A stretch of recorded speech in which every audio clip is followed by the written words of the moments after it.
Daily Devo. My name is Jessica, and today we're talking about being grateful for work.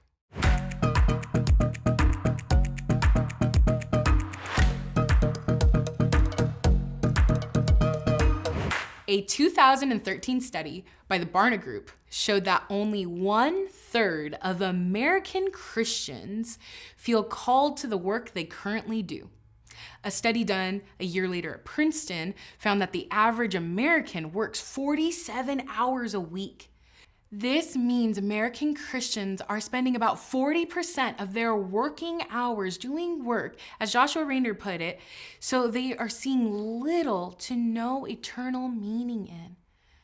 Our verse today takes us back to the garden. Before sin entered the world, when we lived perfectly with God.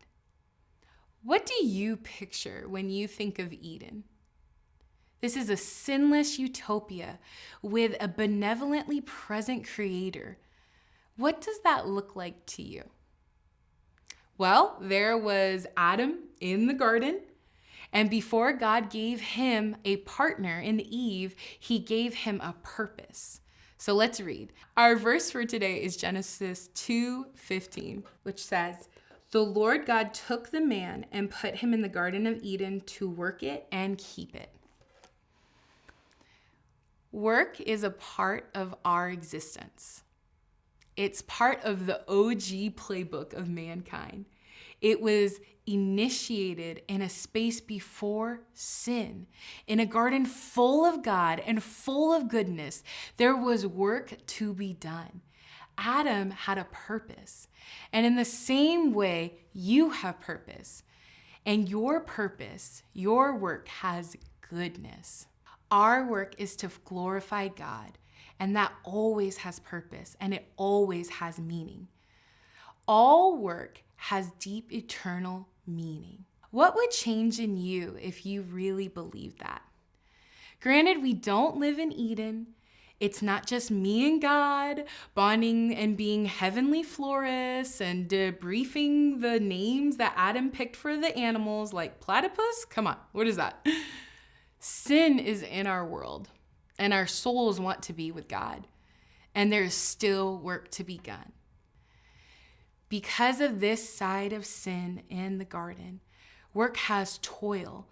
It is trying. It is stifling work sometimes.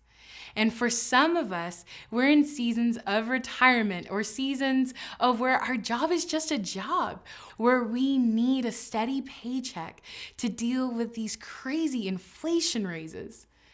How do we be grateful for hard work? That means long commutes, 47 hours from our families, or not in a season of a job. How do we live with purpose even if we checked our work status as retired or unemployed? Honestly, I am still learning this, but I know a few things, and I think asking God for his perspective on your job status will change a lot. I know that cultivating a good job starts with cultivating a grateful heart. When our hearts are grateful, we glorify God. Sometimes when my husband and I are kind of down or in a funk, we play this game that we've called the Grateful Game. We bounce back and forth ideas and different things that we are grateful for. Sometimes in this context, it looks like I'm thankful my commute had no traffic. I'm thankful I accomplished half my to-do list before lunch. I'm thankful I got to encourage a coworker. When we work with excellence, we glorify God. Paul had a job. He was a tent maker. Jesus had a job. He was a carpenter. And you know he did it with excellence. I'm sure his doors always fit and his tables didn't wobble. Even if your boss disrespects you, your coworkers gossip about you, and your tasks are endless, sometimes you can take great comfort in knowing that you got to bring God more glory in your role.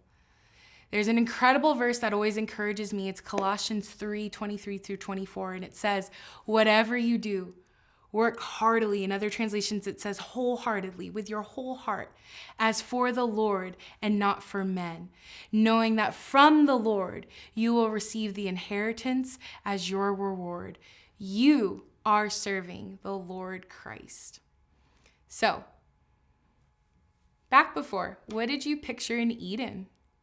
Was it work? Was it something else? And yet work was there. Purpose was there. I'm praying God helps us to cultivate grateful hearts as we cultivate excellent work for His credit.